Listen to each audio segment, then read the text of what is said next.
What's going on, guys? Dawkbro back again. Hope you're fantastic today. And here it is, guys. Fazbear Frights number 9. The Puppet Carver. The first story we're going to be doing a summary of is The Puppet Carver. Story number 2 is Jump for Tickets, which is obviously going to be jumping for tickets, probably in those ticket things with the fans.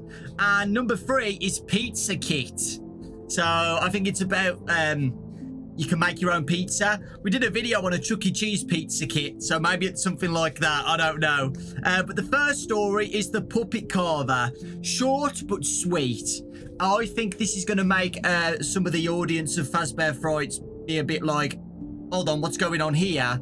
Because something happens in the story where I was just like, okay, that's weird. But some people like this idea and some people hate it. Okay, I won't... Oh, I'm going to spoil it. Fazgoo, okay? Fazgoo is back. And some people hate the idea of Fazgoo turning into clones and humans with the He Told Me Everything story. If you remember, the Fazgoo was made using a tuff. And then it grows into a clone. And then the clone absorbs the real person. And then the clone goes around pretending to be somebody else and being happy. And we still don't know a lot about Fazgoo. It's still a bit weird. In my opinion, I'm a bit split on it. You know, I don't really like the Fazgoo, to be honest, and it cloning and stuff. I feel like that's going to lead on to something else, possibly with William Afton or something. In the story, that there's going to be a William Afton clone made by Fazgoo, something like that. But I really don't know. And it's got a bit of a mixed reception. And seeing that it's back again in another story makes it seem that we're going to see it again in another story, or the ending of the story with William Afton or something like that. I don't know, but it's weird that it's brought up again. It wasn't just, you know, one story based on Fazgoo. Another story's based on Fazgoo now as well. And this one gets a little bit more deeper. So let's get straight into it. In the story as well, there's a section of the story where one of the characters writes a story about a puppet that's a human puppet and stuff like that. I'll read that to you, but I feel like that links with the Fazgoo, okay? You'll understand why when I go through the summary. Okay, guys, so the main character is Jack, I would say. And Jack owns a pizzeria, because it's definitely not FNAF, because they have a pig animatronic, another character animatronics, and they're all breaking down. They're all broken, and they're all malfunctioning. And this is the 3rd animatronic this month that has broken down. Jack bought this pizzeria 3 years ago, so he's been running it for 3 years. And this has been a bad investment for Jack, okay? It's always been quiet. He's not getting a lot of money from it. All of the animatronics are breaking down and malfunctioning. It's not going well. And unfortunately, this takes a toll on Jack. Jack is very stressed out and he's always angry, okay? It's not the right thing for Jack to do, but he takes his anger out on everybody. His employees, people outside the pizzeria, stuff like that. He's a very, very grumpy, nasty man. He has a couple of employees working at the pizzeria. Porter and Sage, I would say, the 2 main employees, the 2 main characters, including Jack in this story. They're in their 20s and they work for Jack, and Jack's not very nice to them, and Jack doesn't even seem like he likes them. He just doesn't like anybody, very moody at them, and puts all of his anger out on to his employees. However, Porter is an inventor, okay? And Porter has made a prototype machine. And this machine, which is called the Puppet Carver, creates animatronics made out of a slab of wood, okay? You put a slab of wood into the machine, cut, comes out as a wooden animatronic that actually turns on and moves around. So very, very high tech, but it's FNAF, so... And Sage, Porter's friend, wants to be a writer and wrote The Puppet Carver. So he writes a story called The Puppet Carver about a wooden man who wants to be real. And that inspired Porter's name for his invention. Here it is, Porter said, gesturing with a flourish to a clunky-looking piece of equipment. The Puppet Carver. Well, That's a basic concept, Porter said in a salesman voice, but it does so much more. Like a wood chipper, the puppet carver had an opening where the wood was fed in. But what happened once the wood was inside the machine was far more sophisticated. Once he got a few of the kinks worked out, Porter planned to apply for a patent. He hoped that the puppet carver would be the first of many patented inventions. Here, help me load this log into it, and I'll show you what happens. Okay, Sage said, but he sounded a little unsure. This is a safe piece of equipment, right? The safest, Porter said. All the sharp parts are on the inside. The machine was a tall, vertical metal cylinder with a sliding door that was opened by pushing a button. When Porter pushed the button, the door slid open, revealing a human-sized compartment that was surrounded by metal blades. Together, Sage and Porter hefted a 5-foot cedar log and stood it on its end inside the compartment. Porter pushed a button. And now we wait. The machine hummed to life, then grew louder and louder. It whirred, then sputtered, then roared. Is it supposed to be making all those sounds? Sage yelled over the noise. The mechanical noises were like music to Porter. He smiled. It's working perfectly. After less than a minute of noisy shaking, the machine grew quiet. Behold! Porter pointed to the inner compartment. Here's the best part. I'm beholding, Sage said, sounding like he wasn't sure what to think yet. Porter pushed the button and the door slid open, revealing a fully jointed, wooden, human-like figure. Now I just have to give a gentle tug. Porter grabbed the wooden figure by its shoulders and pulled, then pulled harder. Sage laughed. It looks like you're helping the machine give birth. That's exactly what I'm doing, Porter said. He gave a mighty pull, and the figure inside the machine finally turned loose. Porter pulled it the rest of the way out, and then set it up on its feet. Porter knew that some people would describe the figure as crude, but to him it was beautiful. It was in the shape of a small man. The simple wooden figure reminded him of the drawing models they had used in his high school art class. Even though it was basic, it could still be extremely useful to someone like Grumpy Boss Jack. Put the figure in a fuzzy suit to resemble a bunny or a fox or a bear, and you would have a low-cost animatronic that would be perfect for the pizzeria. Okay, Sage said, smiling. I have to admit that's pretty cool. Oh, you haven't seen the cool part yet, Porter said. Just wait. He pushed a button on the wooden figure's lower back, and it slowly started to move. It turned its head to the left, and then to the right. It lifted its arms so it looked like it was reaching out for a hug. Whoa, Sage said, sounding amazed. You made this all by yourself? Porter laughed. Yup, all by myself like a big boy. It's incredibly cost efficient. If you can afford a log, you can make an animatronic. So there you go, guys. That's what the machine does. You put some wood in and then turn it on. Chop, chop, chop, chop, chop, chop, chop. Comes out and it's a working animatronic that moves around and comes to life.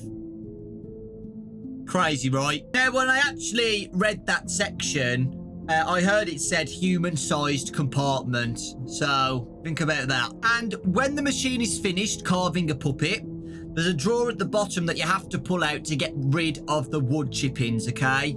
That's what happens. So, you know, that's the remains of being chopped up, okay? Remember that, please. And you have to remove the wood chippings, because if you don't, the machine won't work properly, okay? So they took the wood chippings out so it will work normally. And it worked perfectly. So Porter would really like to show Jack his invention, because he believes that this is really going to help Jack with his business, you know. Having all these animatronics malfunction all the time, there's a cheap alternative here. Just have the wooden animatronics and then just slap a costume on them and they'll work fine, and they're a lot cheaper to make. So Porter's trying to tell Jack about his invention, and Jack's not interested. He's being bossy and angry at everybody, moody and horrible, and doesn't feel like it's going to be worth his time. However, Jack does agree to be shown like a business presentation to the machine later in the week. There's two other employees, guys. Edwin, who's the chef, and Angie, who's the server, who serves the pizza to the families. So there's 4 employees at this pizzeria. And like I said, guys, families did come to the pizzeria, but the business was still slow, and the vibes of the pizzeria were wrong.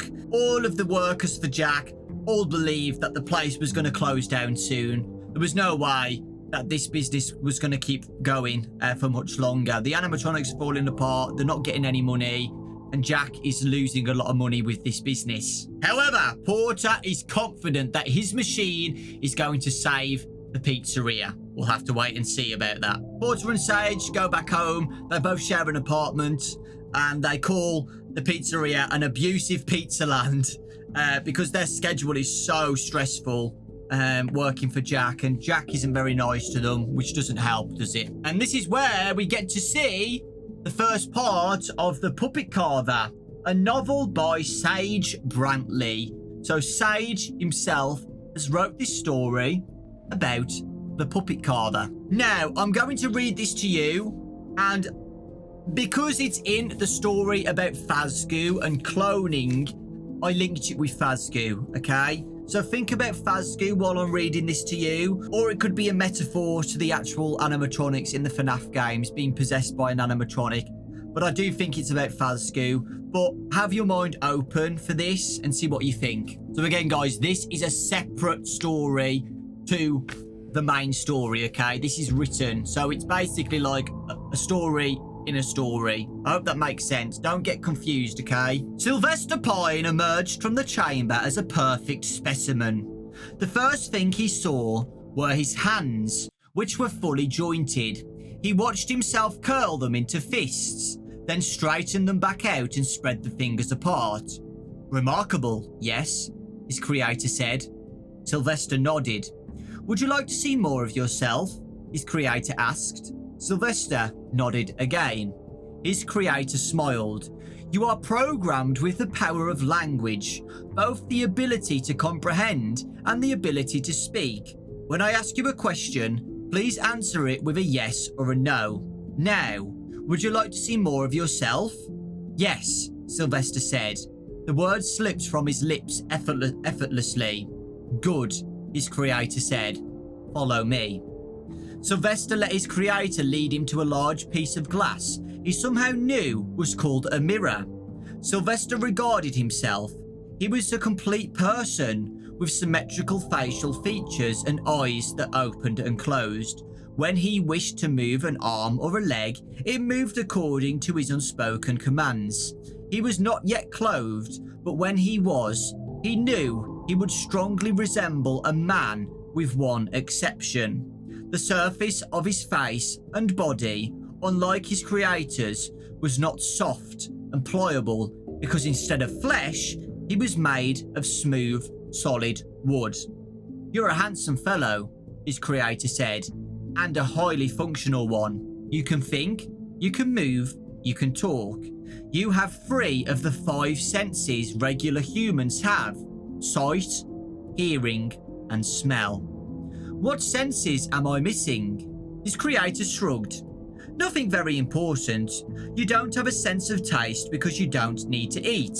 And you don't have a sense of touch because we haven't been able to perfect the technology yet. But this isn't a wholly bad thing. You'll have no ability to feel heat or cold, no ability to feel pain. In some ways, this lack makes you superior to those who have it. Sylvester touched his left hand with his right hand. Then he reached out and touched his creator on the shoulder. His creator was right. Sylvester felt nothing. Okay, so that's the first part of the story. It continues later on. So this puppet has been made that's basically like a perfect human, okay? The puppet can talk, the puppet can see, and the puppet can move. But the puppet can't eat, and the puppet can't feel pain or feel emotions yet. Later on in the story, you'll see how this might be connected with the actual Puppet Carver story with Jack. So have a think about that, guys, while I'm giving you a summary, and try and link it with the Fazgoo, the cloning thing, okay?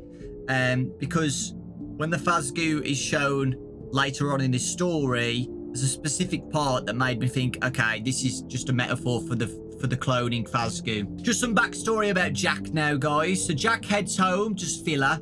Jack heads home. The house was brand new and fresh. You know, it was a really nice house, but the money is, you know, leaving Jack's pockets when he doesn't have any money left, okay?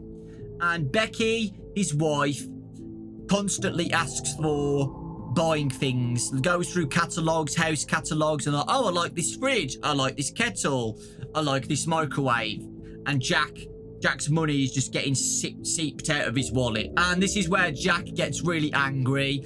I think at this point, Jack's having a breakdown. He's so stressed out about the pizzeria, so he takes it out on his wife, argues with his wife, because the wife said, Becky says, do you want a smoothie? Because Jack's health is really, really bad. His cholesterol's bad, so he has to eat healthy, and he can't get angry because that raises your blood pressure and stuff. But Jack's had enough. He's like, no, I don't want a smoothie. So he goes and gets a burger at a burger place. And at the burger place, he didn't get bacon on his burger, so he starts screaming at the customer service. Actually makes the cashier girl really upset.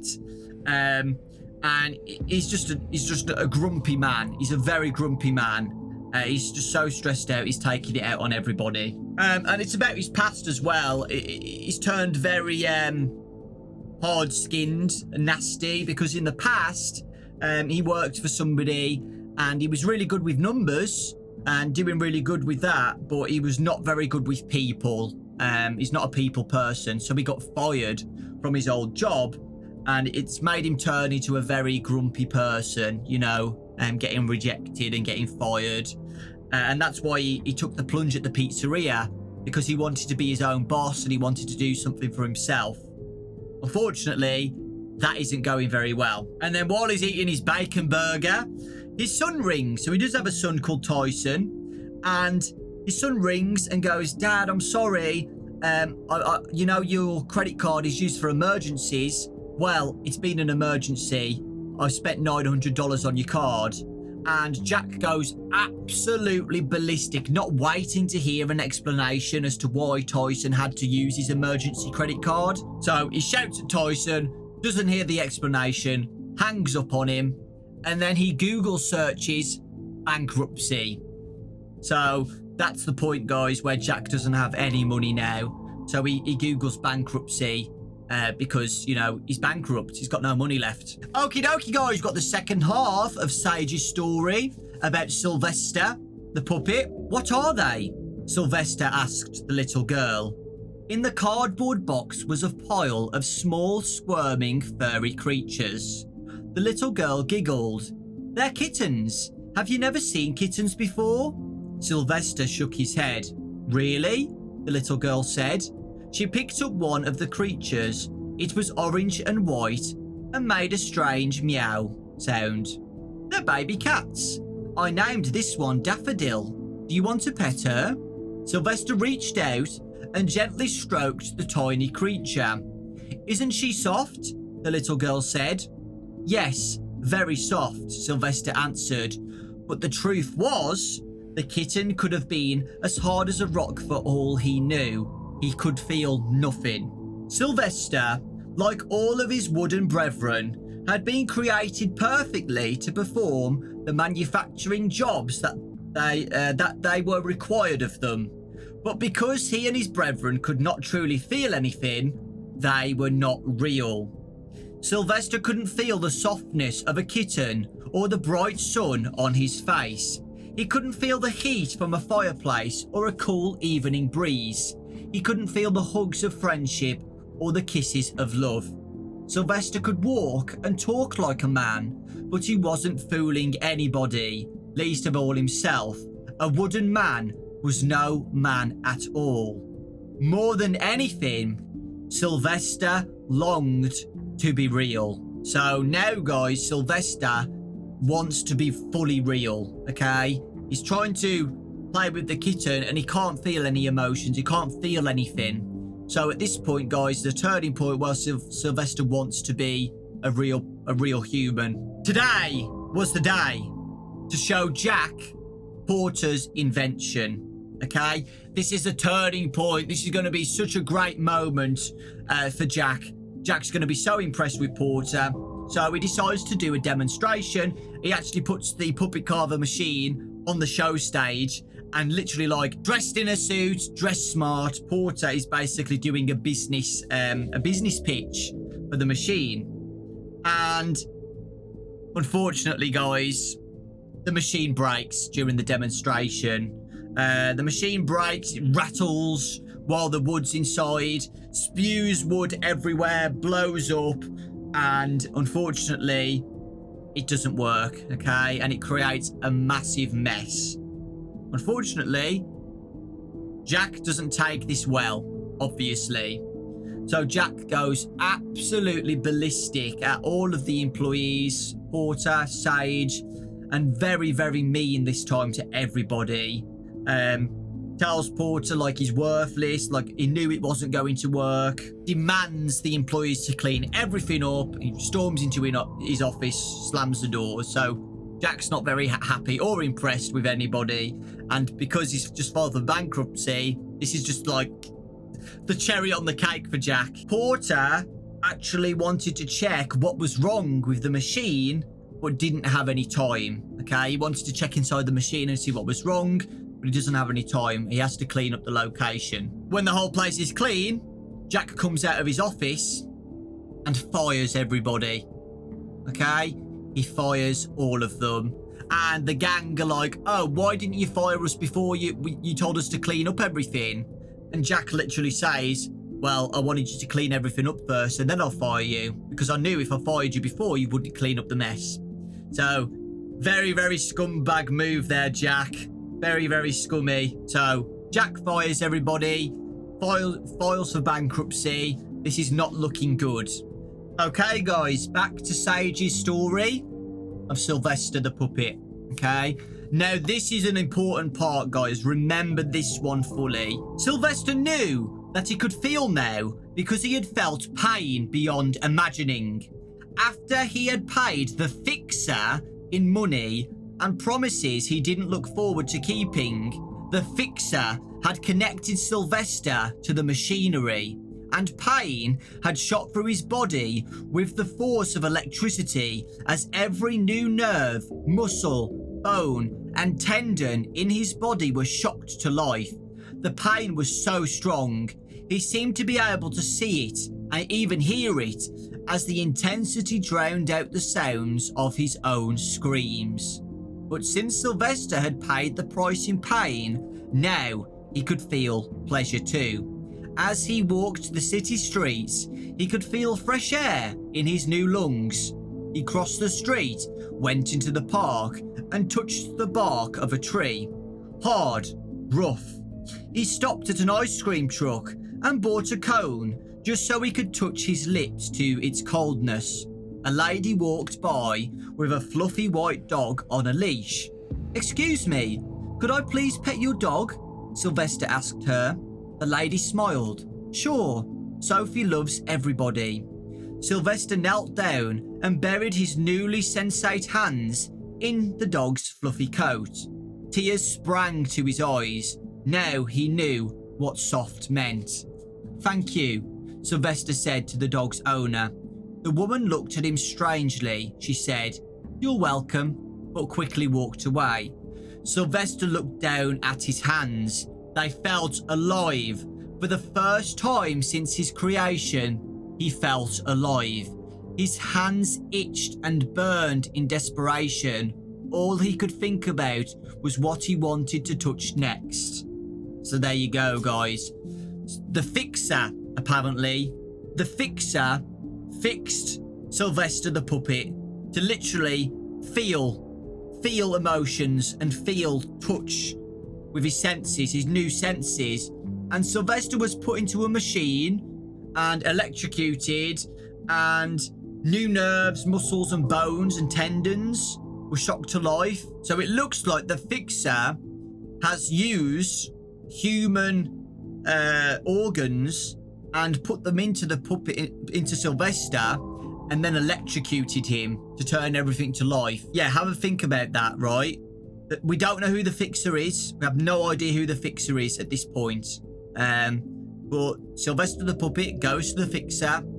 The fixer, supposedly, we don't know fully, gives the puppet organs and then electrocutes him into a machine. And then he gets to feel everything. He gets touch and everything. Because it says he could feel the fresh air in his new lungs. So he's got lungs and he's got bones and muscles and nerves. So it looks like the fixer used human organs to make Sylvester human. Okay, guys, going back to the real story. Jack, still in his office at the pizzeria, does not want to go home, okay? It feels like a complete failure. He's had to fire all of his employees. The whole place is getting bankrupt. He doesn't want to see his wife. He doesn't want to tell his wife that he's bankrupt. So, yeah, it's not going very well for Jack right now. And while Jack's in the office, guys, tick, tick, tick, tick, tick, tick, very quietly while he's in his office. And Jack doesn't know where that's coming from, so he goes out of the office to investigate. Tick, tick, even louder now that he's out of the office. Tick, tick, tick, goes towards the stage. And at this point, guys, the ticking noise is extremely loud, unbearable. It's that loud, the ticking noise. And he goes to the stage, opens the curtains, and the noise is coming from the puppet carver machine, okay? And it's not just ticking, guys. It's shaking. The machine is fully shaking while it's ticking. So it's malfunctioning at this point, guys. Something's wrong. So he makes the mistake, guys, to look inside the machine, and he does see a button to turn it off, but it's inside the machine. And unfortunately, the only way to turn it off is to go inside and push the button. There was some type of control panel inside the machine. Maybe if he just stepped in for a moment, he could find the right button to make the horrible ticking stop. He stepped inside. It was a tight space. Jack hated tight spaces. The door slid shut with a click. He reached out to go and open it, but there was no handle on the inside. He thought of banging on the door and yelling, but there was no one there to hear him. And even if there was no way he could be heard over the horrible ticking, which was now so loud it felt like it was coming from the inside of his own skull. But then the ticking was drowned out by the whirring of machinery. The contraption appeared to have turned on. He looked at the walls of the machine. They were lined with circular blades that had started to spin and now were extending from the walls towards his body. What was it that idiot had called this machine? The puppet carver. Jack's heart pounded in terror. He was going to be carved. There was no way to escape. All around him, the sharp metal blades reached towards his body, less than an inch from making contact with his arms, his legs, his face. This was it. He was going to die, and painfully. How long would it take, he wondered, for someone to find his body? No one would think to look for him here. Not until there was a smell. Jack shut his eyes and prepared for the worst. Bang! He gasped, startled by the deafening noise. The loud bang was followed by a cloud of black smoke that filled the small space where Jack was trapped. There was a smell of ozone. He coughed and wondered if he would asphyxiate before the blades in the machine had time to shred him. Wait, the blades. The blades had stopped spinning. The machine was quiet. It must have malfunctioned in some way. The door slid open, releasing the smoke from the compartment. The machine made a sad sputtering noise and then was still. Jack was alive. He couldn't believe it. He stepped out of the compartment like he was stepping into a new, better world. He looked himself over. No harm done. Not to him anyway.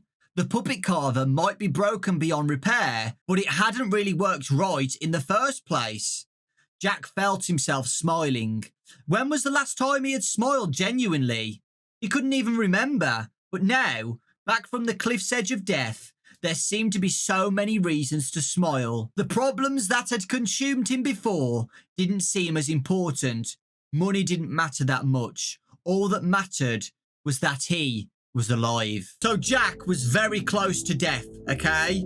And it's completely changed his ways now. Think of The Christmas Carol if you've read the book or watched the movie, where Scrooge you know, gets visited by 3 ghosts. It actually references the Christmas Carol in this story, where Jack has basically completely changed now. He was stuck in the machine, the blades were coming at him, and the machine stops and smokes, and he's alive, okay?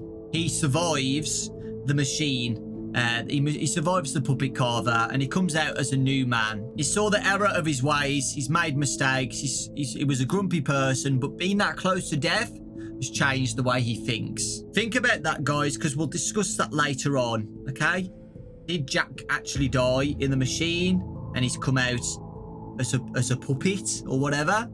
Or, you know, was he that close to death? It's a hard one. You'll see why later on, but there's no indication there that there was a moment where Jack, you know, felt pain or anything, you know? So just like Scrooge in A Christmas Carol, he goes and apologizes to the burger lady. Remember the burger lady, the cashier? He apologizes, says he's sorry, and Jack decides to go and get donuts for his wife, Becky, because that's the first time they met. They used to go to donut places to get donuts together, and he's very happy now.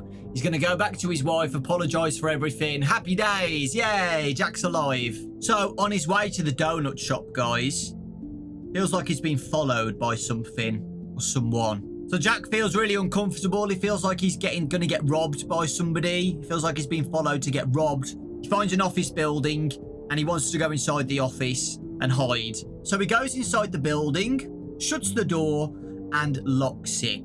So he feels like he's safe now. It's no way he's going to get in there. He glanced back at the front door just to confirm that he had locked it and saw there was no movement in the tiny crack between the bottom of the door and the floor to see a shadow, to see if somebody's following him. Something was oozing through the crack.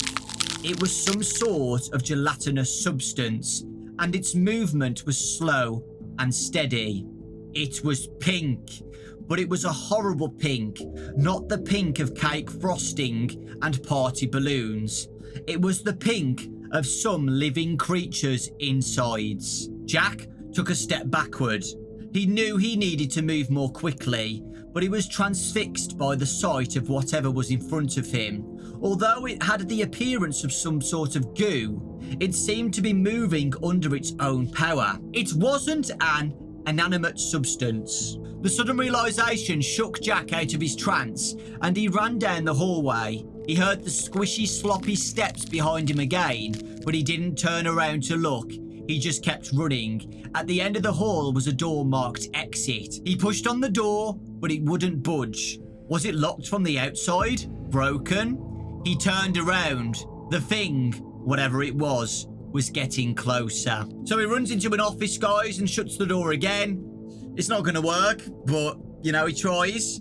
And this is where we get a description of the Fazgoo. So this Jack is trapped now, guys. He's in the office. There's no other exit. There's just the door from the office, and then the Fazgoo comes in through the crack again and then comes out. The thing had approximations of arms and legs and a lumpy mound that stood in for a head.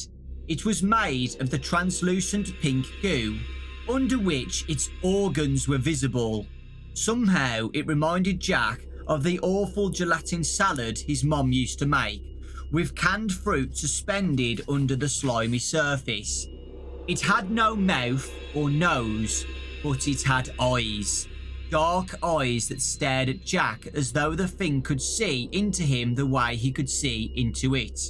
What do you want? Jack asked, his voice trembling. He didn't want to die.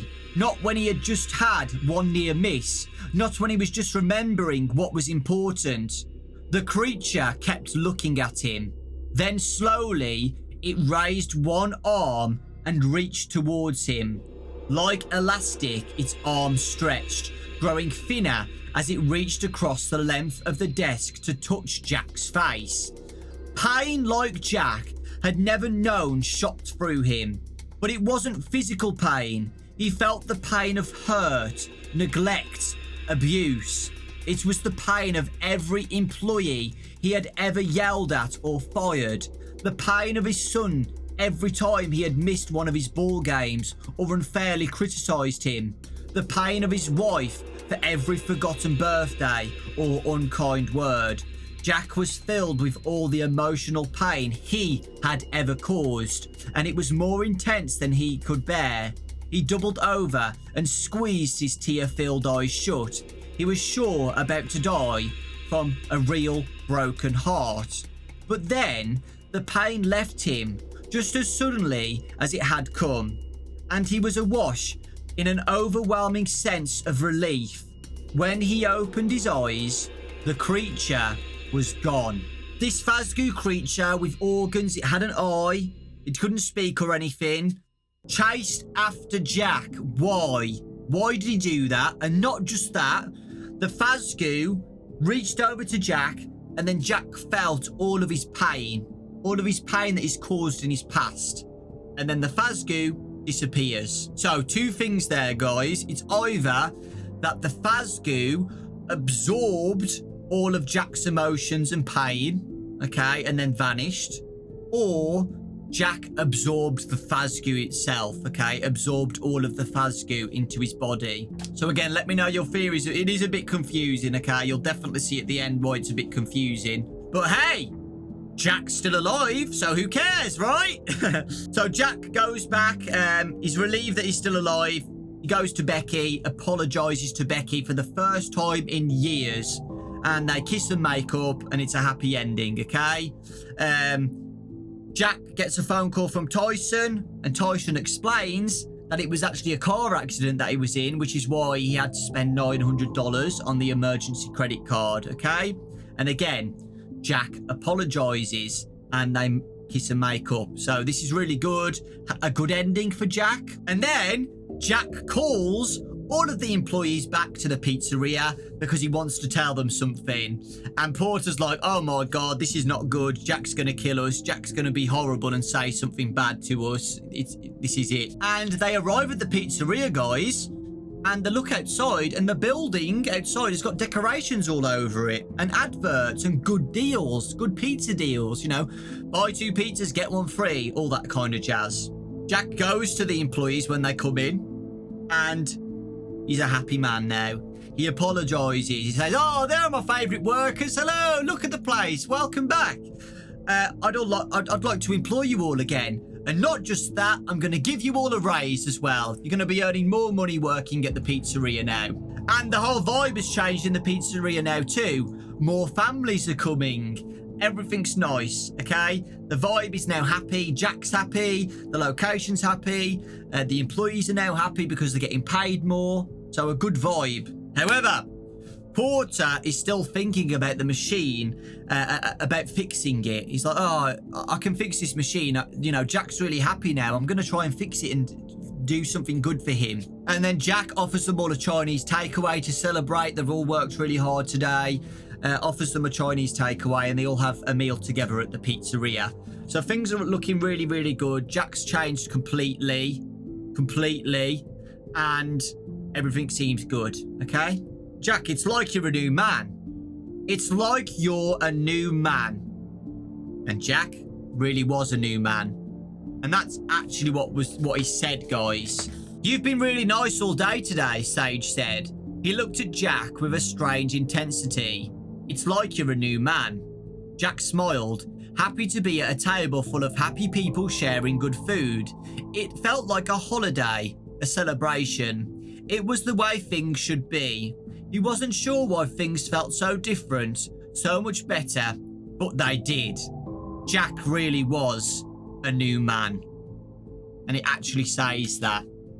So there you go, guys. Starting to think now. So maybe Jack did die in the puppet carver machine, and what came out was a new man. What's this about the Fazbear? Where's the Fazbear came from, and why is the Fazbear creature chasing after Jack? We now have the final ending of Sage's story. Okay, it's very short, but have a think. Sylvester held his newborn daughter in his arms. With one hand, he touched her impossibly soft cheek. His eyes filled with tears at the same time his lips spread into a smile. This, he thought, this was what it meant to be human. The end. So, Sylvester the puppet, originally wooden, has now been transformed into a literal human with science and going to the fixer, getting organs and getting electrocuted. He can actually have a baby with a human wife. Remember, guys, this isn't Fazbear Frights story. This is a story in Fazbear Frights, okay? So this is what Sage has made up. So it's completely fictional. But it can link with the Fazgoo, okay? It can link with the Fazgoo, especially that end part. So if you remember with He Told Me Everything, the Fazgoo could absorb the real person and literally be a clone. Literally be a clone. And looks completely human, absorbs all of the organs and everything, absorbs the eyeballs, absorbs the brain, absorbs organs, absorbs the heart. So, you know, think about Sage's story linking with the origins of Fazgoo, okay? So I'm pretty sure that's what it is. I'm pretty sure that was included in the puppet carver to show Fazgoo's origins and what it can actually do. Because Fazgoo can literally be a clone, 100% a perfect clone. And that's why the Fazgoo clone can remember memories of everything and literally still be the same person by the looks of things. And that's where Sage finishes his story. Okay, of Sylvester the puppet with the puppet carver. Porter tells Sage to go back to the pizzeria to destroy the puppet carver because Porter can't bear with getting rid of it. Because Porter wants to make a new machine, the puppet carver version 2, okay, prototype 2. He's going to make it completely by scrap again. There it was, the puppet carver, named in honor of his novel. Porter had told Sage he was going to have to go back to the drawing board and develop what could hopefully be a more effective puppet carver 2.0. The old machine would have to be scrapped, but Porter said he didn't have the heart to do it himself. Sage had promised that he would take care of it. Sage wrestled with the machine, trying to figure out the best way to get it outside to the dumpster. As he tugged on it, he became aware of a slight sloshing sound. And then there was the smell, a rotting, fetid smell that made him gag.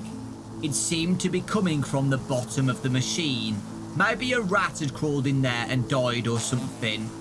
Sage kneeled in front of the puppet carver so he could reach the drawer at the bottom that served as a reservoir for all of the waste generated during the carving process. Here we go, he muttered as he prepared for the source of the smell. When he pulled up the drawer, the smell was so strong that his nose was assaulted. The sight was even worse than the smell. Slimy pink entrails and mangled organs. Was that a kidney or a piece of liver? Not the organs of a rat, but of a much larger creature, human size. Sage had no idea what could have happened here, but it was all the more reason to get the whole thing to the dumpster as fast as possible. Holding his breath, he dumped the contents of the drawer in a garbage bag. They landed with a wet splat. He threw the bag in the dumpster and walked away, ready to put his days at the pizza playground behind him.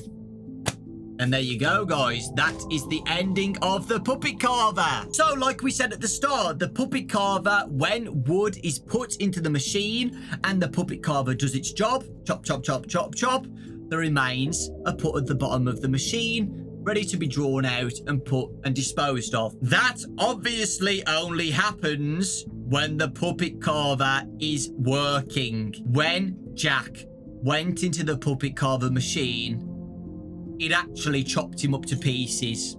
Okay? That's what it seems like, right?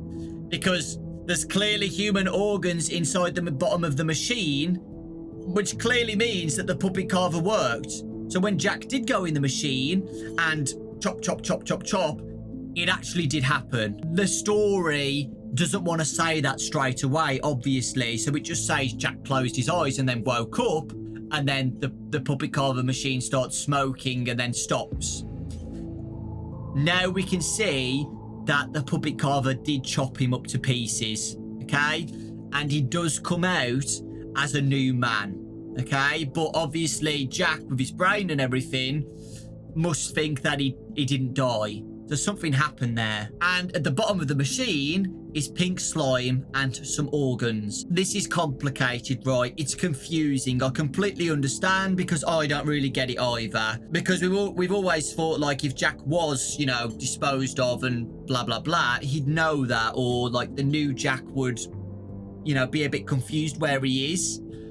Because with He Told Me Everything, when the Fazgoo's absorbing the old... When the Fazgoo clone is absorbing the original human, you know, I'm pretty sure that they know that's happened or something. I don't know. What you remember in He Told Me Everything is that when the Fazgoo clone comes out of the toilet, when he's absorbed the original human, he's happy. He feels alive. He looks at the sky and he's perfect. He's a new person. And that's what's happened with Jack as well. Okay, so Jack's gone into the puppet carver machine and chop, chop, chop, chop, chop. He's come out as a new human. I'm pretty sure that's with the help of the Fazgoo or something. It's really complicated, actually, thinking about it. Is Fazgoo involved in the machine? What is Fazgoo itself? What the hell is Fazgoo? We don't know. We don't even know what Fazgoo is. It seems like Fazgoo slime is actually human entrails and stuff like that, with a mix of science. It's really complicated and confusing. The theory is that Fazgoo creature chasing Jack was the old Jack, okay?